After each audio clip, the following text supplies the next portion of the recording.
wrestling. I'm a ring general. I'm a national treasure. And I'm the man with the rear that makes the girls cheer. Oh, you're welcome. Now, honestly, you all know I had a great 2012, and I want to give back to all the little people. So tonight, because it's open business, I know you're all sad that AJ Styles hasn't been around for a while, and I feel a little responsible. I read the Twitter, I'm on the book face, I know you're sad. So my present to you tonight, I know we said one last time, but we really meant one last time until the next time. So AJ Styles, come on down here and let's do it again, brother. AJ Styles? What did you just say? One last time till the next time? Wow, we're going to get AJ and Daniels again? Late holiday gift here, perhaps. Here he comes, the phenomenal one, AJ Styles. All right, man, let's do this.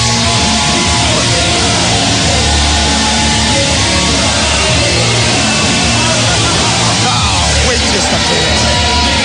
Okay, got it, Kazarian, got it. These guys are too much, man, I gotta tell you. Guys, bad influence, just so obnoxious. The insult to injury here. This is ridiculous. I gotta tell you, just from my personal opinion, that's kind of funny to me. He's almost got. I'm sure AJ doesn't find it too amusing. He's almost got. Well, the eagle has landed. He almost got the P1 thing. We didn't have it down all the way. All right, AJ, my old nemesis, are you ready to do this one last time? Again? Christopher Daniels, let me say something to you. There is nothing that I would like more in this world than to wrestle you one more time. But here's the thing. I can't beat you. I mean, freak. I try. Heck, you beat me with the frickin' Styles Clash. That's my move. Not anymore. Well, obviously, you're a better wrestler than me. You're better looking than me. You're obviously smarter than me. I mean, I'm just a redneck from Gainesville, Georgia. You're from California. I'm right here. I'm right here.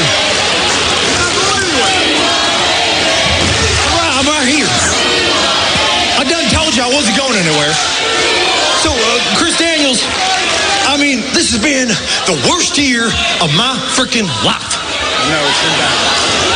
So, at this point, I don't want to wrestle you. In fact, I'm going to freaking go find Claire Lynch, and I'm going to go jump. No, God. Nobody wants that. Freaking do. Easy. Come here, man. Come here. I'm sorry, folks. I'm sorry. We're not going to have AJ Styles, Christopher Daniels 1 second last time. But you do have permission to worship us now. Sit down, shut up, and listen up. And now, more Pro Wrestling Weekly with your host, Fearon Derry. It's Flubberknocker good. Welcome back to Pro Wrestling Weekly here on 1490 WBCB and online at WBCB1490.com. Fearon Derry here with you, talking all kinds of stuff with wrestling and year in review and all kinds of insanity going on here. We got Theo the Extern in studio. We've got Richie Blyweiss making a long-anticipated, at least by himself, cameo. Well, who else is going to anticipate it? Exactly. We've got Tom Monfiletto sitting in for the Starship on the board, and brought a friend here with you, Richie. I did. I brought my buddy Robert with me. He's just a really big radio fan, and he said to me, how much did you pay him to come along? No, he said to me, he said, He said, I would really like it if I could meet, an interesting and charismatic radio host. I said, yeah, I absolutely could do that. So I called him. He wasn't available, so I brought him here. You brought him here. So Yeah, I knew that was coming. And but Stevie Wonder could see that one coming. But I brought my buddy Robert, and Robert, you want to say hello? Hey, it's good to be here. Thanks for having me. Yeah, good to have you on and listening to the conversation. We were talking during the break. You said you haven't kind of followed since the Degeneration X days. I get into a lot of that as well with my regular producer Matt Starship. He's kind of learning on the fly as far as the current product because he hasn't watched it in probably a good 10 years since he was making that particular change, if you know what I mean. Sean Waltman, a.k.a. X-Pac, I think was the worst member of DX, by the way. He sticks out in my head all the time as the worst member. I don't know why. I don't know why I felt compelled to bring that up, but I couldn't stand him. I love D-Generation X. Don't get me wrong. I love D-Generation X, Triple H, China, Shawn Michaels, the New Age Outlaws. Sean Waltman, X-Pac, every time he came out to wrestle, turned it off. 1, 2, 3 kid. No, get out of here. Not a fan of him as 6 either in the NWO? Oh, God, 6-pack. No, all of them. Get out of here. 6 or 6-pack. 6 or 6-pack. Did you have a favorite, Robert? Not really. No. Nah. I think that group was one group that really, they were very together, that you never really had to think of them separate. You never had to. They were really one good group, and, Road Dogg and Billy Gunn kind of had the tag team spotlight. X-Pac was kind of there as, their fill-in guy. Well, he feuded for a little while with Shane O'Mac over the European title. Yeah, which shows you how great he really was. His biggest competition was Shane McMahon. Yeah, but Shane McMahon was decent, though. He actually, he took some crazy. Remember he was a spot monkey. He was great. And when he jumped the ring from one turnbuckle to the next, he grew up in pro wrestling, so he probably was like me when I was a little kid, flipping out for couches since he was 6 years old. So he probably was just living out his lifelong dream. He was brought on as a referee at the age of 20. Yeah. No, absolutely. Yeah, you look back in the day, he was one of those guys breaking up brawls between Roddy Piper and Bad News Brown, back in the day. Is Shane officially out now? Is that the deal, that Shane's kind of got his own thing going on and that Triple H and Stephanie will run the company? Well, yeah, Shane's working for a global media company that provides video-on-demand stuff to the country of China. Okay. That's their big thing. So they're doing work with all the major. Well, hopefully that works for him, because otherwise financially he's just in ruins. Hey, Fearon. Well, because $97 million of the family's money went to Linda McMahon's unsuccessful Senate bids. Yeah, it's a shame that didn't go too well for her. Yeah. Now, can I ask you a question, Fearon? You just did. Well, then I'm going to ask you another one then. All right. When you were younger, because you and I are about the same age, you have about a year on me. Did you ever see yourself as a pro wrestler? Would you ever, that kid that was running around your living room and you were a pro wrestler, and come into the ring and have your own entrances? Are you kidding? When I was in middle school, I still have this costume at home. I have a homemade Macho Man Randy Savage costume. Now, so were you another character, or were you your own character? Because I was the soldier Tyrone Williams. That's who I was. So I didn't. Why are you laughing? I was the world champion. That was great, man. I'm laughing at you. I'm laughing with you. As he has the belt still draped over his shoulder. Yes, I do. So forget CM Punk. He's undefeated for 17 years now and counting? Absolutely. Take that, San Martino. What is going on? Let's get back into. You know what? Richie, I didn't do this. I did. This is for once not my fault. I'll take credit for that. Okay, I was gonna say Richie's just doing this because he doesn't want to talk about TNA. What's TNA? Exactly. That further proves my point. All right, looking back, we'll look a little bit into TNA here. Just looking at some of the titles. Bobby Roode, he was the longest reigning champ in history heading into 2012, 256 days, which, for a company that's been around for only 10 years, that's a pretty significant chunk. That's almost, it's about 8-9% of the time. Yeah. And that was actually longer than, probably the face of the franchise, AJ Styles. And then Austin Aries coming in, beating Roode, hanging on to the belt for 14 weeks, and now Jeff Hardy has it. A lot of title changes at Bound for Glory. That was probably the big theme of TNA throughout the year. Just looking at all the title histories throughout the year, the TNA World Heavyweight Championship, the X Division Championship, the Tag Championships, and the Knockouts title all changed hands at Bound for Glory after fairly lengthy reigns. So that was, I guess, TNA's way of saying, all right, this is the pay-per-view to watch because things are definitely going to happen. The TV title, not so much. They're almost at the point where they can rename it the Devon title because he's held the thing so long.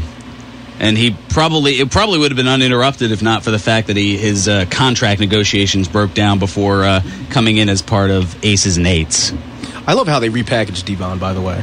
I love the character. I turned off a little bit. I haven't been watching too much TNA as of late. But I got to say, when I did turn on, I was pleasantly surprised to see where his character is at right now. Hey, this is Brother Devon from TNA Wrestling, one half of the greatest tag team in the history of this business. And I'm loving listening to right now, right here, oh, my brother, testify. Devon checking in. See, he's a fan. He's a fan. Somebody's got to be, right? I'm a fan. And then the one in the other room listening, he's a fan. It only takes one.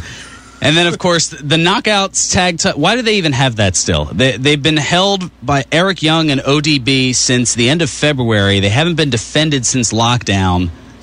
It's the longest reign in the company, 305 days and counting. Because are they counting or are you counting? Somebody's counting. I had to get my facts from somewhere. Yeah. That's how I do. But yeah, I mean, I don't know. TNA, it seemed like it was heading in the right direction, and then it kind of lost its way a little bit. And I don't know if it was because they couldn't quite find the next direction to go with their storyline. So everything's just kind of floundering. I mean, there was the Claire Lynch debacle. Well, look back, though. I mean, Hulk Hogan was the big thing for them, bringing in Hulk Hogan. Have they done anything bigger since bringing in Hulk Hogan? Well, they tried, but it was bringing in a lot of either guys who were past their prime or a lot of Hogan's buddies, or I've heard of a oddly enough, that did one. That before. Yeah, yeah, I know. It was some wrestling company down in Atlanta, right? But now, at this point, I mean, let's play a little game here, and let's play into the future. If TNA doesn't succeed, they keep going on the path that they're at now, maybe even it gets a little bit worse, it dips a little bit more. Is it worth it for Vince to even buy them out or just let them go on their own? Is it worth Vince's money to buy them out? I don't think Vince can afford to buy much of anything at this point. I mean, he's... Really? Is he real? I don't think he's strapped. Well, he's not strapped, but I mean, you look back 10 years ago, he was a billionaire. Now his net worth is maybe about $220 million. I mean, he's lost like 78% of his net worth in the last 10 years from various failed ventures. I mean, the ratings decline in WWE. I mean, they were pulling consistent 4.5s. Now they can't even break 3. Yeah. So you look at that. I mean, you look 10 years ago, the XFL, that was a complete disaster. Awful football. See, but I thought that the XFL was the failure of the XFL was always his doing. No, but I thought that was his doing. I thought you were going to defend the XFL for a second. The football looked cool, and that guy that had the He Hate Me jersey, I always loved him. He played for the Eagles for a year. He played for the Eagles for precisely a year. Why they have. What does that tell you?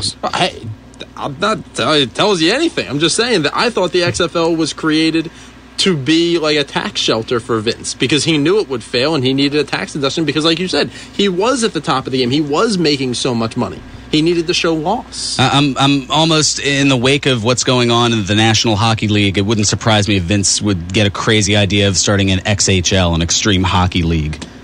That's not a bad idea. Well, I don't know if you guys remember, the XFL wasn't Vince's first failed venture. Remember the World Bodybuilding Federation. Yeah. Oh, no, I didn't want to go back that far necessarily because now we're talking like 20 years ago now, but I just wanted to talk in the last decade. But yeah, that's certainly, to say the least, a thing. All right, Tom, how are we? Oh, we're right about at that point, aren't we? All right, we'll take care of some business. We'll come back. I've got news and notes, and still to come the parody song that nobody should hear, but I'm putting out there anyway. Just kind of encompassing all of the holiday nonsense. And I'll give you a hint. It's in the style of Grandma Got Run Over by a Reindeer. We'll just leave it at that and let you kind of stew on that for another 10 minutes or so before we rock that out. This is Pro Wrestling Weekly here on 1490 WBCB and online at WBCB1490.com.